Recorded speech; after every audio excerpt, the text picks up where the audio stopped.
Ya, ya karena memang kita masuk yang namanya zaman 4.0 dan 5.0, mau tidak mau masyarakat kita memang dididik arahnya ke sana. Saya lihat kemarin mulai ada museum robotik atau apa di apa namanya di daerah Kota Lama itu. Kemudian juga sudah mendirikan ada museum prestasi. Saya memang dulu selalu menyampaikan supaya kalau prestasi apapun yang dicapai oleh Semarang jangan simpan di dinasnya masing-masing. Tetapi ada suatu tempat atau gedung itu disimpan di situ semua. Di gedung itu nanti kalau masyarakat ingin lihat prestasi Kota Semarang, sudah ada piagam-piagam, piala semua. Jadi satu tempat Pak Bambang, saya dulu mengusulkan sehingga nanti harapan di Kota.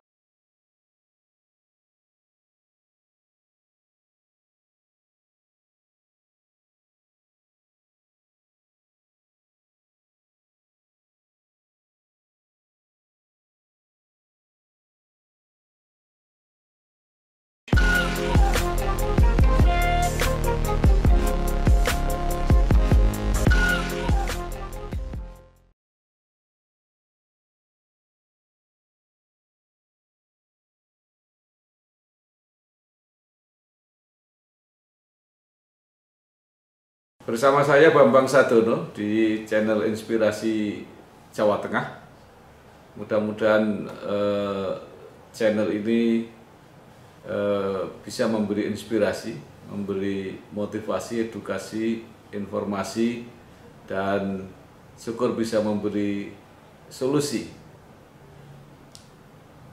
Saya sudah bersama dengan Pak Paulus Pangka, Ketua Lembaga Prestasi Indonesia Dunia atau Lebrit. Ya, Pak Paulus, ini Pak Indra Prihadi dan Ibu Heferaita Gunaryanti akan segera dilantik sebagai Wali Kota dan Wakil Wali Kota Semarang. Keduanya banyak diakui mempunyai prestasi yang cukup bagus pada periode pertama. Data yang tadi. Karena itu saya ingin mendapat informasi dari Pak Paulus Pangka mengenai rekor-rekor yang sudah pernah dicatat atas nama pemerintah Kota Semarang selama kepemimpinan Pak Endi dan Bu Ita. Nah, silakan Pak Paulus mungkin bisa cerita. Iya, sebetulnya prestasi beliau berdua ini tidak hanya terekam oleh Lembaga Prestasi Indonesia Dunia, tapi banyak prestasi-prestasi lain yang membuat kota ini sebagai kota nyaman untuk hidup. Kalau saya tidak salah juga kota dengan angka harapan hidup tertinggi di Indonesia. Kemudian bagi para pelajar juga, jadi kalau selama ini kan nominasi yang kota pelajar itu kan biasa konotasinya Yogyakarta. Tetapi sekarang itu Semarang menjadi pilihan utama juga bagi para pelajar, terutama dari luar Jawa. Saya merasakan sekali karena begitu banyak juga teman-teman dari NTT yang belajar di Kota Semarang, karena outputnya, menurut mereka outputnya cukup baik dan juga tenang-tenang saja. Jadi kalau pulang itu orang bilang bawa ijazah ya, bukan bawa yang lain, jangan sampai bawa anak gitu. Jadi itu yang salah satu kalau ukurnya. Jadi mereka belajar itu benar-benar konsen untuk menerima ilmu karena kotanya begitu nyaman dan juga memang harga barang-barang juga tidak mahal tentunya, tidak jauh lah dibanding Yogyakarta untuk saat ini. Dan kota Semarang ini memiliki suatu kota yang baik. Saya kemarin memang keliling Semarang, sengaja memang muter sampai ke Boja sana, dan ternyata juga saya terima promosi jadinya. Banyak orang itu ingin membeli tanah di Kota Semarang. Ini orang Jakarta, jadi ada berminat untuk tinggal di Semarang karena Semarang ini katanya sejuk, banyak pohonnya. Meskipun terakhir kemarin banjir, itu hanya terjadi 50 tahun sekali. Kata salah satu korban, kebetulan tetangga saya yang nginap di Tanah Mas sana, dia bilang belum pernah ada 50 tahun terakhir dia hidup di Kota Semarang, baru kali ini terjadi banjir seperti itu. Dan itu 50 tahun sekali, jadi masih nyaman lah untuk jadi kota itu Pak Bambang. Itu dari sisi prestasi. Kemudian saya coba ke arah ini kemarin, ke arah Mijen. Itu juga jalannya sudah bagus-bagus. Pengolahan sampahnya sudah baik, bahkan sampahnya menjadi sumber energi untuk listrik. Ini kan suatu hal yang luar biasa. Saya mampir di Waduk Jatibarang itu, saya lampir yang arah dari arah barat. Saya melihat itu satu pemandangan yang bagus, yang belum memang itu yang belum dikelola dengan baik. Paling selama ini kan dari arah Gua Kreo. Tetapi yang arah dari Mijen itu ternyata ada pemandangan yang baik sekali untuk orang bisa melepas penat, bisa memancing, suasananya tenang, tidak diganggu monyet tentunya karena di sana jarang monyet di sebelah baratnya itu. Itu salah satu yang keunikan daripada Semarang ini. Dan juga kalau saya lihat pertumbuhan hotelnya, bila dibanding saya tahun 1989 itu hotel cuma Gerahan 31, tapi sekarang waduh luar biasa. Daerah atas sekarang penuh dengan apartemen. Meskipun resikonya dengan bangun apartemen ini banyak kos-kosan orang-orang itu, guest house itu banyak yang nggak laku Pak Bambang. Jadi ngeluh dengan bangunnya apartemen yang ribuan kamar itu dengan harga terjangkau tentunya.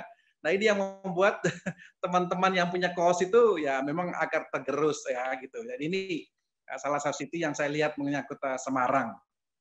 Begitu Pak Bambang. Untuk keseluruhan Kota Semarang yang saya lihat pertumbuhannya. Begitu. Iya, mungkin ada yang bisa didetailkan dan berkaitan dengan rekor-rekor yang dicatat oleh lab itu, Pak. Baru keluar printnya. Jadi ada 16 selama kepemimpinan beliau sejak 2013, 5 Desember 2013 kami mencatat prestasi-prestasi yang berhubungan dengan Lembaga Prestasi Indonesia Dunia. Patut berbangga Kota Semarang itu menjadi standar di mana orang buat rekor di Indonesia dunia itu di Semarang. 2 museum, satunya Museum Rekor Indonesia, satunya Lembaga Prestasi Indonesia Dunia. Berdampingan, misalnya ada Jamu Jago, ada Sido Muncul, juga di Semarang. Jadi saling rebut. Itu satu hal yang wajar dan memang hidup berdampingan yang baik. Kita saling ketemu dengan teman-teman muri, kita ngobrol bagaimana untuk menghasilkan rekor yang berkualitas yang bisa dipertanggungjawabkan kepada masyarakat. Karena itu sebetulnya pendidikannya. Kita lihat tanggal Desember itu melukis eko kreatif pada botol terbanyak, 1000 botol bersama siswa SMK Negeri 2 Semarang. Jadi mereka melukis di atas media botol. Jadi botol-botol yang dibuang oleh orang, terus mereka melukis dan ikut memperkasai rekor ini adalah Pak Wali Kota Semarang, dalam hal ini Bapak Endi Prihadi dan juga pemerintah Kota Semarang sebagai penyelenggara dan SMK Negeri 2. Kemudian 21 April 2016, 3 tahun kemudian, kampanye perang narkoba dan membagikan bunga, stiker, leaflet, pembentangan spanduk himbauan bersama Polrestabes Semarang. Jadi ini kerjasama dengan mitra, dengan dia punya sinergitas dengan TNI, Polri, juga berjalin dengan baik. Jadi itu yang saya lihat Pak Bambang, dengan mengenalkan rekor-rekor seperti ini. Kemudian dengan teman-teman media, dia pernah mengadakan jalan sehat dengan memungut sampah massal. Jadi orang jalan sehat tetapi sambil memungut sampah. Ya bersama dengan media yaitu Jawa Pos Radar Semarang. Jadi ini suatu kegiatan tahun 24 April 2016. Kemudian setahun kemudian bulan Mei Kesbangpol pertama di Indonesia yang menyelenggarakan Ormas Award. Jadi Kesbangpol itu memperkarsai Pak Wali, memberitahu mereka untuk memberikan award kepada organisasi kemasyarakatan. Sehingga tidak ada ormas-ormas yang merasa terabaikan, tapi mereka diberi penghargaan. Nah ini kan suatu ide gitu, menyemangatin bahwa LSM itu bukan musuh, tetapi LSM harus dirangkul sebagai bagian daripada pemerintah kota untuk membangun kota ini. Tanpa LSM saya yakin tidak ada juga hidup kota ini dengan baik. Tapi keterlibatan LSM dalam hal ini juga membawa sisi yang positif. Kemudian 2018 gerakan masyarakat oleh tenaga kesehatan berkostum unik terbanyak. Itu dalam rangka ulang tahun Rumah Sakit Umum Daerah KRMT Wongsonegoro Semarang. Dan 18 April kemudian ada bantuan hidup dasar oleh paguyuban Rumah Sakit Sekota Semarang serentak di 16 kecamatan pada satu kota dengan peserta terbanyak 1.700 orang. Jadi bantuan hidup dasar itu menjelaskan kepada masyarakat bagaimana menangani penyakit-penyakit yang sering dialami, yang mungkin melakukan pertolongan pertama, itu Pak Bambang. Jadi itu oleh semua rumah sakit secara serentak di Kota Semarang memberi pelatihan kepada masyarakat. Kemudian Mei 2018 juga kejuaraan balap sepeda motor diikuti oleh peserta terbanyak 786 peserta dalam rangka HUT 471 Kota Semarang bersama Dinas Pemuda dan Olahraga Kota Semarang dan juga pengurus Ikatan Sepeda Sport Indonesia Kota Semarang. Dan 6 Oktober 2018 melukis dengan menggunakan media kaleng bekas. Kalau tadi botol bekas, sekarang kaleng. Jadi kaleng-kaleng yang dibuang itu dilukis oleh 822 siswa SMP Negeri 37 Semarang. Kemudian 2018 masih melukis dengan menggunakan media. Kemudian 2019 tanggal 2 Mei joget goyang Semarangan yang diikuti oleh 34.000 orang. Itu menjadi berita dunia dan rekor dunia Pak Bambang, yang dimana di Jalan Pemuda dengan kostum yang luar biasa diikuti oleh 34.000 penari, dan mereka mengikuti dengan baik pada tanggal 13 Mei 2018. Kemudian 6 Oktober 2018 melukis dengan itu 19 tadi Pak Bambang, tanggal 2 Mei yaitu Hari Pendidikan Nasional. 4 Mei 2019 warak terbesar. Nah, ini khasnya Semarang itu, warak endok itu ya. Itu. Replika itu. Kemudian 24 Agustus 2019 pembinaan UMKM berizin terbanyak. Jadi Pak Wali ini termasuk memperkarsai sekaligus menyelenggarakan pemerintah kota yang berhasil membina sejumlah 16.597 UMKM oleh Dinas Koperasi dan Usaha Mikro Kota Semarang. Dan kemudian 2019 ada 4 rekor. Kemudian ada gerakan masyarakat hidup sehat dengan membagikan buah dan sayur. Itu untuk melatih masyarakat. Sebelum corona, oleh pemerintah Kota Semarang juga mendidik masyarakat untuk gerakan masyarakat hidup sehat melalui makan buah, makan sayur, dan hidup sehat. Itu dilakukan bersama KRMT Wongsonegoro dalam rangka ulang tahunnya. Kemudian tahun 2020, sebelum pandemi, sebetulnya ada beberapa rekor yang sudah masuk tahun 2020 ini sampai dengan Maret, sampai ini terpending, pialanya masih ada, yaitu tanggal 5 Januari pembuatan sapu dari bahan limbah botol plastik terbanyak, 1.091 sapu oleh ibu-ibu, yaitu Kelurahan Sambiroto. Waktu itu menjadi viral juga karena sangat luar biasa, sapu botol-botol itu dibuat jadi sapu yang berguna untuk kesehatan, membersih lingkungan. Kemudian 2 Februari 2020 itu menjelang corona ini. Jadi ada dari Perhompendin, yaitu Perhimpunan Onkologi Medik Ilmu Penyakit Dalam Indonesia cabang Semarang. Mereka mengadakan lomba lari anti kanker tentunya, terus mereka menandatangani komitmen mereka untuk melawan kanker. Itu para dokter, di mana Mas Endi di sana ikut juga berpartisipasi sebagai pemrakarsa sehingga kegiatan itu berjalan dengan baik. Dan kemudian tanggal 29 Juli 2020, nah ini juga ada itu Pak Wali, itu sudah sudah masuk dalam corona, pandemi. Tetapi Semarang tidak berhenti. Semarang tetap mengadakan kegiatan konser konser musik drive-in pertama di Indonesia bersama Polrestabes Semarang dan juga Mahkota Enterprise. Jadi itu dilakukan dalam rangka untuk mengantisipasi COVID, bahwa kita tidak perlu berdiam saja, tapi kita harus bergerak untuk mencari perekonomian juga tetap tumbuh. Begitu. Kemudian 5 September terakhir, penanaman pohon secara daring oleh mahasiswa baru UNES Angkatan 2020. Beliau juga ikut uri-uri dalam rangka untuk lingkungan hidup, supaya lingkungan hidup tetap serasi. Sehingga kita lihat kalau sekarang banyak pohon-pohon yang tumbuh di Kota Semarang. Nah, saya secara pribadi Pak Bambang hampir setiap hari ada biji apapun di mana saya ketemu, saya ambil dan saya itu menyimpan di pot. Nah, sebentar lagi saya akan menuju Ambarawa, biji apapun, misalnya makan durian di Brongkol situ, bijinya tak bawa, tak tanam. Sekarang ada tumbuh sekitar 10 pohon, biji durian yang Brongkol yang warna kuning itu, saya nggak buang, saya bawa pulang, saya bersemai untuk ditanam. Daripada kita beli 4 juta, mendingan kita tanam sendiri, kita tahu caranya. Jadi itu salah satu daripada target dilakukan oleh Pak Wali Kota dalam rangka untuk jangan buang sembarangan. Kalau ada biji-bijian, jangan dibuang, dibawa di koker ya istilahnya itu ya, untuk tanaman. Dan itu kurang lebih ada 16 rekor sejak 2000 aktif sekali 2016, 2013 yang diprakarsai oleh Pak Wali Kota. Sebetulnya masih banyak yang saya diberikan kepada beliau, tapi karena posisi pandemi COVID ini, sehingga dalam hal ini kami berhenti dulu kegiatan-kegiatan yang sifatnya seremonial, yang massal. Gitu Pak Bambang. Ya Pak Paulus, Pak Wali dan Bu Wali ternyata cukup kreatif. Itu rekor-rekor yang sudah dicatat. Menurut Pak Paulus, apalagi kegiatan-kegiatan yang pantas di Kota Semarang ini untuk diberi rekor? Sebetulnya masih banyak Pak Bambang. Moga-moga COVID ini tetap akan berlalu. Saya kemarin kita punya dua yang namanya banjir kanal timur dan banjir kanal barat. Itu dimanfaatkan semaksimal mungkin. Misalnya kan Pak Wali kemarin ada menyebarin bibit ikan. Tidak masalah sebagai kota, misalnya kota memancing, kita kan kota pinggir laut, kita memancing bersama, misal begitu di keliling sungai-sungai itu, sambil membersihkan sungai, tapi kita masih memancing. Itu juga mengajak masyarakat untuk apa namanya, untuk peduli terhadap sungainya, begitu. Nah, yang belum juga kan mungkin pasti banyak sebetulnya, misalnya secara keseluruhan pas musim hujan nanti, misalnya masyarakat berusaha untuk menanam secara serentak, menanam pohon. Semua masyarakat Kota Semarang menanam pohon apa saja pada hari saat lingkungan hidup.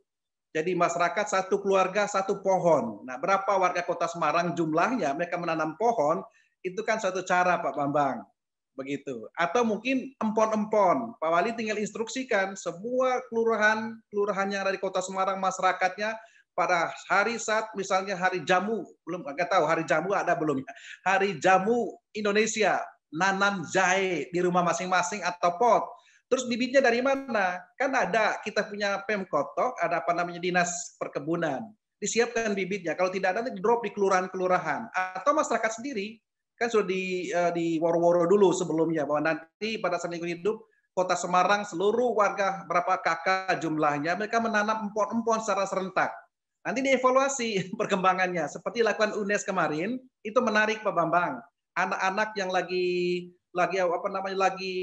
belum kuliah masuk ya oleh pramuka waktu itu mereka katakan apa? Mereka itu beternak sepasang ayam betina dan itu sekarang udah bertelur, sudah berkembang gitu. Bayangkan mereka tidak kuliah tapi ada satu momen bahwa mereka secara serentak di seluruh Indonesia mereka memelihara beternak ayam tadi. Cuma satu ekor, satu betina, satu itu. Kemudian menanam empon-empon. Jadi mereka itu waktu itu menanam empon-empon juga.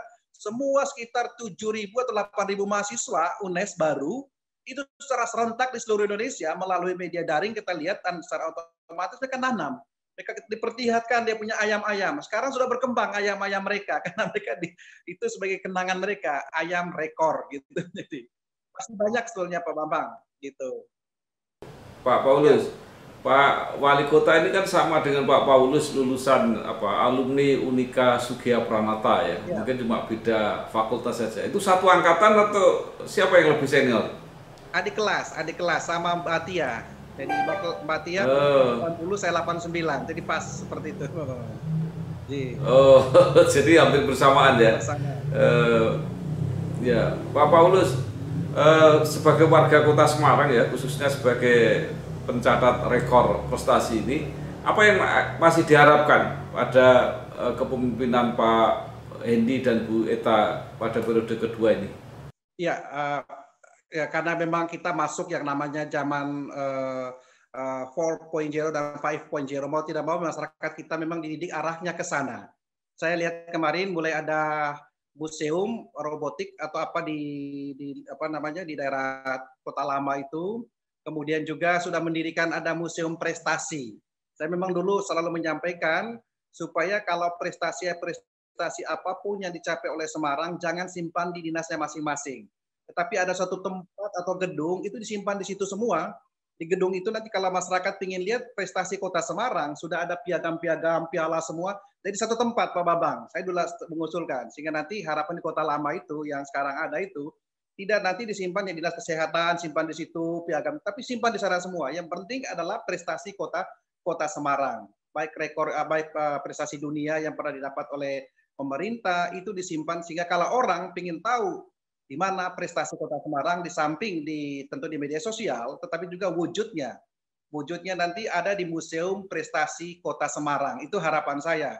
Di mana di museum itu nanti semua wali kota yang ada sejak awal sampai akhir ada di sana. Prestasinya wali kota yang pertama apa, wali kota kedua sampai Mas Edi sama Mbak Ita apa prestasi mereka. Disitulah namanya Museum Prestasi Kota Semarang. Masing-masing dinas tuh komplit di sana. Itu harapan saya Pak Bambang, ada Museum Prestasi Kota Semarang. Itu kan belum pernah ada. Kita siap membantu untuk hal ini. Kemudian berikutnya lagi pemanfaatan pemanfaatan Jati Barang ini salah satu objek wisata yang sangat menarik untuk untuk Kota Semarang yang sifatnya memang itu baik.